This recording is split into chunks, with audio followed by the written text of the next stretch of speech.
Assalamualaikum warahmatullahi wabarakatuh. Perkenalkan saya Rindu Sakarwani dengan NIM C0E025026.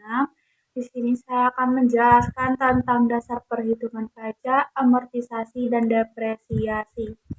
Dasar perhitungan pajak Dasar perhitungan pajak merupakan nilai yang digunakan untuk menentukan besarnya pajak yang harus dibayar oleh wajib pajak. Nilai ini biasanya diperoleh dari penghasilan yang dikurangi oleh berbagai biaya yang diakui secara fiskal sehingga menghasilkan jumlah penghasilan kena pajak.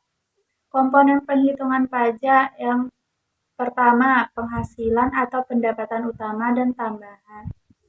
Yang kedua, biaya yang dapat dikurangkan. Yang ketiga, tarif pajak yang berlaku. Penghasilan kena pajak atau PKP. PKP adalah jumlah penghasilan yang telah dikurangi oleh biaya-biaya tertentu sesuai dengan ketentuan perpajakan. Besaran inilah yang nantinya akan dikenakan tarif pajak untuk menentukan jumlah pajak tertentu. Biaya sebagai pengurangan pajak, yang pertama ada biaya operasional usaha, gaji karyawan, biaya sewa, depresiasi, dan amortisasi. Yang kedua ada depresiasi. Depresiasi adalah proses penurunan nilai suatu aset tetap yang terjadi karena penggunaan, usia, atau faktor lainnya. Dalam akuntansi dan perpajakan, depresiasi digunakan untuk mengalokasikan biaya aset selama masa manfaatnya agar mencerminkan kondisi sebenarnya dari aset tersebut. Fungsi depresiasi yang pertama, mengalokasikan biaya aset selama masa manfaat, mengurangi laba kena pajak, dan menunjukkan nilai aset yang lebih realistis. Contoh aset depresiasi ada mesin produksi, kendaraan operasional, dan gedung atau bangunan.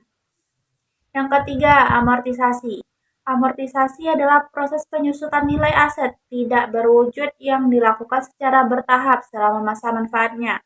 Sama seperti depresiasi, amortisasi bertujuan untuk mencatat penurunan nilai aset, tetapi khusus untuk aset yang tidak memiliki bentuk fisik.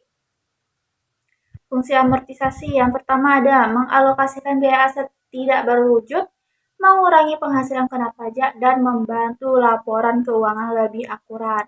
Contoh aset amortisasi yang pertama itu ada hak paten, lisensi usaha, dan merek dagang.